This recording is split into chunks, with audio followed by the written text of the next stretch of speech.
BJP तो वक्फ board खत्म करने का प्लान कर रही है। अभी पिछले दिनों में आपने देखा होगा उत्तर प्रदेश में मदरसा बोर्ड जो संवैधानिक दर्जा प्राप्त था उसको खत्म करने का काम किया, लेकिन मैं शुक्रिया अदा करूंगा सुप्रीम कोर्ट का, उन्होंने रोक लगाई। हिंदुस्तान का मुसलमान भी तो हिंदुस्तान का ही है, यही जन्मा है, यही बड़ा हुआ है, उसकी देश की आज़ादी में योगदान है, उसने अपने सब कुछ उसी का है, सब कुछ उसके साथ है, तो उसके साथ दोगला व्यवहार क्यों? मुस्लिम को न जमीन में आरक्षण है, न पॉलिटिक्स में आरक्षण है, न एजुकेशन में आरक्षण है। अगर ये किसी को नुकसान होना है जी तो हिंदुस्तान के दलित बिरादरी को होना है जी। तो बाबा साहब जो संविधान लिख कर गए हैं, जो एक्ट बना के गए हैं, जो कानून बना के गए हैं, उस कानून को सब ये खत्म करना चाहते हैं। माइनॉरिटी को तो जितना इनको मारना था, जितना खत्म करना था, जितना डिमोरलाइज करना था, जितना इनको नुकसान करना था वो कर लिया। अगला टारगेट तो इनका दलित बिरादरी। वाकिफ कहाँ जमाना हमारी उड़ान से, वो कोई और थे जो आसमान से डर गए। तो ऐसी शख्सियत हमारे बीच में है एमडी चोपदार जी, जिन्होंने राजस्थान की राजनीति में तो एक मुकाम हासिल किया ही किया है, लेकिन माइनॉरिटी में पूरे देश में घूमकर जो माइनॉरिटी का जो माहौल बनाते हैं और आपके जो भाषण है उसकी ये जो शैली है, उसी पे आज हम एमडी चोपदार जी से बात करेंगे। MD Chopdar ji, the live Rajasthan के स्टूडियो में आपको बहुत बहुत स्वागत है। आपका बहुत बहुत शुक्रिया सर। चोपदार साहब, आप राजनीति में हैं और जिन क्षेत्र से आते हैं, जिन में आपका एक मुकाम भी है और समाज सेवा में भी आपका एक बहुत बड़ा योगदान है, तो राजनीति में आने का क्या उद्देश्य रहा आपका? राजनीति में तो समाज सेवा ही है। राजनीति में नहीं रहेंगे तो भी समाज सेवा करनी है, राजनीति में रहेंगे तो भी समाज सेवा करनी है। राजनीति में दो फायदे हैं कि हम हमारे समाज को राज की नीति से जोड़ देंगे, तो सरकार की जो सुविधाएं उनसे जोड़ देंगे, सरकार से जो लाभ मिलता है उससे जोड़ देंगे। चोपदार साहब, जिस तरीके से आप मदरसा बोर्ड के चेयरमैन भी हैं, सरकार में आपने भूमिका भी रही पिछली सरकार में और अब भी आप चेयरमैन हैं, तो उस सरकार में और इस सरकार में आप क्या अंतर देखते हैं कि अभी आपके पास वर्किंग के लिए भी कोई सुविधाएं बहुत कम होगी? कांग्रेस पर बीजेपी में फर्क है। कांग्रेस 36 बिरादरी को, सभी रिलीजन को, सभी धर्मों को साथ लेके चलती है। बीजेपी का वन साइडेड फार्मूला है, एंटी दलित और एंटी मुस्लिम पार्टी है। ये सभी को कहने की जरूरत नहीं है और मुझे बोलने की जरूरत नहीं। आप देश के हालात जो देख रहे हो, जो जानबूझकर जो इस तरह के काम करते हैं, वही हालात राजस्थान में आने के बाद में राजस्थान मदरसा बोर्ड की हमारी नई भर्ती थी वो रोक दी, बिल्कुल। हमारे नियमितीकरण का मैटर था वो रोक दिया, हमारी स्मार्ट क्लास थी वो रोक दी, नए रजिस्ट्रेशनों पे रोक लगा दी, जो मदरसे अपग्रेड करने थे उन पे रोक लगा दी, तो मुख्यमंत्री आधुनिकीकरण योजना का जो पैसा हम देते थे उन पे रोक लगा दी। तो ये तो जग जाहिर है कि कहने की जरूरत नहीं है कि ये तो एंटी मुस्लिम पार्टी है, मुझे कहने की कहाँ जरूरत है, सबको पता है इस बात का। चोपदार साहब, आज जिस तरीके से बीजेपी का एक एजेंडा भी चल रहा है कि वो वक्फ बोर्ड और मदरसा बोर्ड इन जैसी संस्थाओं को खत्म करना चाहती है। बीजेपी तो वक्फ बोर्ड खत्म करने का प्लान कर रही है। अभी पिछले दिनों में आपने देखा होगा उत्तर प्रदेश में मदरसा बोर्ड जो संवैधानिक दर्जा प्राप्त था उसको खत्म करने का काम किया, लेकिन मैं शुक्रिया अदा करूंगा सुप्रीम कोर्ट का, उन्होंने रोक लगाई कि जो संस्थाएं संवैधानिक दर्जा प्राप्त है उनको आप बंद नहीं कर सकते, उनको खत्म नहीं कर सकते, और मतलब मुंह की खानी पड़ी इनको। और वही ट्रेंड इनका आज राजस्थान में चल रहा है, वही प्लान चल रहा है। बीजेपी जिस तरीके से माइनॉरिटी पे एक माहौल बनाती है, सीए एनआरसी को लेकर जिस तरीके का फैसला आया, तो उसमें आपको क्या लगता है कि माइनॉरिटी में डर है या नहीं है? मैं ये पूछना चाहता हूं कि सीए और एनआरसी का जो मुद्दा आप लेके आ रहे हो, जब आप ये कहते हो कि सीए से हमें सबको फायदा देना है, तो हिंदुस्तान का मुसलमान भी तो हिंदुस्तान का ही है, यही जन्मा है, यही बड़ा हुआ है, उसकी देश की आज़ादी में योगदान है, उसने अपने सब कुछ उसी का है, सब कुछ उसके साथ है, तो उसके साथ दोगला व्यवहार क्यों? जब आप कहते हो हम सिखों को लेंगे, हम क्रिश्चियन को लेंगे, हम बौद्धिस्ट को लेंगे, हम पारसी को लेंगे, हम अदर जो माइनॉरिटी में आते हैं उनको लेंगे, तो फिर मुस्लिम को लेने में कहाँ इतराज है? तो जगजाहिर सी बात है कि एंटी मुस्लिम इनकी योजनाएं चलती है और कोई काम ही नहीं। बीजेपी ने अभी हाल ही में जो कहा, कई स्टेटमेंट भी आए नेताओं के कि दलित आरक्षण पे भी कोई पार मान लो, या जैसे अभी ज्योति मिर्धा है जो नागौर से चुनाव लड़ रही है, उनका भी आया कि हमें 400 सीट चाहिए संविधान को चेंज करने के लिए। तो आपको क्या लगता है कि इससे संविधान जो बीजेपी का जो एजेंडा है वो क्लियर सामने आ गया? बिल्कुल बिल्कुल, दिल की बात जुबान पे आई। ज्योति मिर्धा जी ने नागौर की जो कैंडिडेट है भारतीय जनता पार्टी की, उनकी बात से लगा कि बीजेपी की जो प्लानिंग है वो यही है कि संविधान को बदलना, और संविधान का बदलने का सीधा सीधा फार्मूला है, मुस्लिम को न जमीन में आरक्षण है, न पॉलिटिक्स में आरक्षण है, न एजुकेशन में आरक्षण है। अगर ये किसी को नुकसान होना है जी तो हिंदुस्तान के दलित बिरादरी को होना है। जी तो बाबा साहब जो संविधान लिख कर गए हैं, जो एक्ट बना के गए हैं, जो कानून बना के गए हैं, उस कानून को सब ये खत्म करना चाहते हैं। बाबा साहब ने दलित समाज को उनके जीर्णोद्धार के लिए, उनको डेवलपमेंट के लिए, उनके सुरागीण विकास के लिए, उनकी राजनीति में भागीदारी के लिए, उनकी जमीन में भागीदारी के लिए, उनकी एजुकेशन में भागीदारी के लिए 3 रिजर्वेशन लागू किए उन्होंने। और इस पूरा फंडा ये है कि राजस्थान की जैसे 200 सीटों में से 67 सीट ऐसी है जो रिजर्वेशन है। भारतीय जनता पार्टी वो गले नहीं उतर पा रही है, भारतीय जनता पार्टी वो पचा नहीं पा रही है। वो नहीं चाहती कि पिलानी विधानसभा से कोई जेपी चंदेलिया जीते या पिलानी विधानसभा से पितराम काला चुनाव जीते। वो नहीं चाहते कि निवाई वाली सीट जो है वहां कोई दलित का बेटा चुनाव जीते। वो नहीं चाहते कि बगरू सीट से कोई दलित का बेटा चुनाव जीते।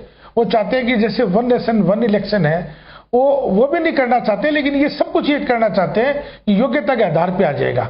हिंदुस्तान का जो इतना बड़ा एक तबका है, जो दबा कुचला तबका है, उस तबके को कैसे आगे लाएंगे, बिल्कुल प्री प्लान है। माइनॉरिटी को तो जितना इनको मारना था, जितना खत्म करना था, जितना डिमोरलाइज करना था, जितना इनको नुकसान करना था वो कर लिया। अगला टारगेट तो इनका दलित बिरादरी है। एक बार देखा जा रहा है कि माइनॉरिटी को जिस तरीके से टारगेट किया जा रहा है, तो आपको नहीं लगता कि अब माइनॉरिटी में भी अभी आईएएस की जो यूपीएससी में जो लिस्ट आई है उसमें देखा आप माइनॉरिटी के अच्छे लड़के, पिछली बार भी अच्छे लड़के निकल के आए थे, लड़के जो अपना कंपटीशन दे रहे हैं, तो माइनॉरिटी में भी एक एजुकेशन के प्रति अवेयरनेस तो आया है। बीजेपी ने बार बार पिछले 10 सालों से माइनॉरिटी को भड़काने की खूब कोशिश की है, लेकिन मैं हिंदुस्तान के मुसलमानों को सलूट करता हूं। उन्होंने अपना 10 साल से एक विजन बना लिया कि हमें जो हमारी कुरान में जिसका इकरा का जिक्र है उसको लेके आगे बढ़ गए, और उसी का रिजल्ट है कि अब की बार यूपीएससी के अंदर 51 बच्चे आए हैं।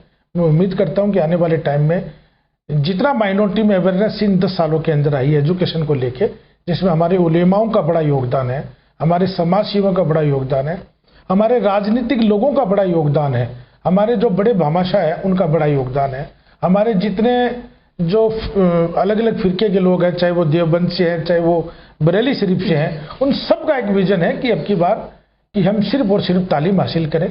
मैं उम्मीद करता हूँ इंशाल्लाह आने वाले वक्त में और भी अच्छा रिजल्ट आए। आप सरकार में थे चौबदार साहब, लेकिन जिस तरीके से कुछ ना कुछ तो जो मदरसा पैरा टीचर्स की भी कई मामले अटके हुए हैं, तो आपको नहीं लगता कि उस सरकार में जल्दी क्लियर हो जाने चाहिए थे? मानता हूँ इस बात को कि उस काम में देरी हुई, और मेरा जो अपॉइंटमेंट हुआ वो आखिरी के साल में हुआ, तो मेरे सामने बड़ा भारी टास्क था कि नियमितीकरण का मुद्दा भी है, नई भर्ती का मुद्दा भी है, फर्नीचर भी देना है, ड्रेस भी देनी है, कंप्यूटर भी देने हैं, स्मार्ट क्लास भी देनी है, इनका मानदेय भी बढ़ना है। और ये हमने अल्हम्दुलिल्लाह कोशिश की कि सब कुछ किया, लेकिन 2-3 चीजें अटक गई। उसका मुझे दुख है इस बात का कि वो चीजें नहीं अटकनी चाहिए थी। और मुझे उम्मीद है, मैं तो माननीय मुख्यमंत्री जी, जो हमारे पूर्व मुख्यमंत्री अशोक गहलोत जी से भी 15 जनवरी को इस मैटर को लेकर मिलने भी गया था कि आपकी जो योजनाएं, बजट घोषणाएं हैं, इनको नई सरकार नहीं रोक सकती। आप एक बार माननीय मुख्यमंत्री जी से निवेदन करो कि जो आपकी घोषणा है उनको पूरा करे। वो सरदार साहब, राजस्थान में भी आप चुनाव हैं, और हाल ही में 2 बार से तो कांग्रेस 0 पर रही है लोकसभा चुनाव में, और 3 महीने पहले ही कांग्रेस चुनाव हारी है, तो आपको क्या उम्मीद लगती है कि यहाँ राजस्थान में वापस खाता खुलेगा? बिल्कुल, मैं मानता हूँ कि 2 बार हम 25-0 से बीजेपी चुनाव जीती है, लेकिन अब की बार एक ऐसा माहौल है कि हिंदुस्तान का जो हिंदू समाज है वो भी इनकी झूठ से बड़ा परेशान है, वो भी दुखी हो चुका, पता लग गया उनको, उनके कारोबारों में नुकसान है, उनकी वर्किंग स्टाइल में बिल्कुल नुकसान कर दिया इन्होंने, इनको कुछ नहीं मिला। तो इनको पता लग गया कि ये सिर्फ झूठ बोलने वाले लोग हैं, जुमलेबाज लोग हैं। और अब की बार राजस्थान के अंदर मुझे उम्मीद है कि 10 से ज्यादा सीट लोकसभा की कांग्रेस जीत कर आएगी। एक बात और है चौबदार साहब, राजस्थान में जिस तरीके से आप देख रहे हैं, एक भी मुस्लिम कैंडिडेट को टिकट नहीं दिया गया, कांग्रेस ने भी नहीं उतारा, बीजेपी तो उतारती नहीं है, चलो कोई बात नहीं, लेकिन कांग्रेस ने भी नहीं उतारती, तो आपको नहीं लगता कि कांग्रेस भी बीजेपी की तरफ ही जा रही है?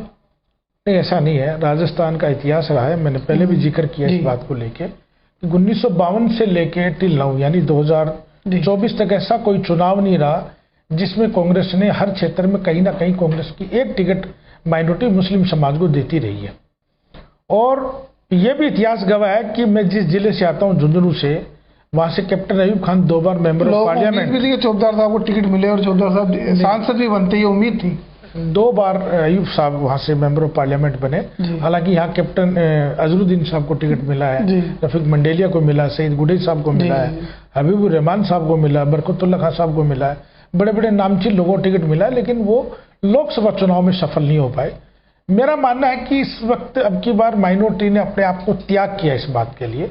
और हालांकि मुझे दुख है इस बात का, मैंने इस मामले को लेके माननीय मुख्यमंत्री जी को, हमारे प्रदेश अध्यक्ष गोविंद सिंह जी को, टीकाराम जूली साहब को और खड़गे साहब को भी, और हमारे प्रभारी रंधावा साहब को, सबको मैं, और हमारे सांसद जो माइनॉरिटी डिपार्टमेंट के इमरान प्रताप गढ़ी जी, उनको भी मैं कह के आया हूँ कि एक टिकट हमें मिलना चाहिए था, लेकिन नहीं मिला। और कुछ माइनॉरिटी ने अब की बार अपने आप को बैकफुट पे इसलिए भी रखा है कि हम सबका विजन है कि कांग्रेस चुनाव कैसे जीते, क्योंकि माइनॉरिटी के नाम पे लोग पोलराइजेशन करते हैं, तो हम फिर इंशाल्लाह मिलेगी फिर आगे। जैसे अमित शाह ने अभी रोड शो किया है जयपुर में, मोदी भी रोड शो करके गए थे, तो जिस तरीके से जो 2 सीटें जो मोदी जी ने रोड शो किया था, वहां पे माइनॉरिटी के दोनों विधायक थे और वो चुनाव जीते, तो क्या लगता है अमित शाह के रोड शो से फर्क पड़ेगा? दोनों, मोदी जी का रोड शो फ्लॉप शो था, जो उन्होंने बहुत लंबा टाइम दिया था विधानसभा में, लेकिन 4-5 घंटे में सिमट गया जी।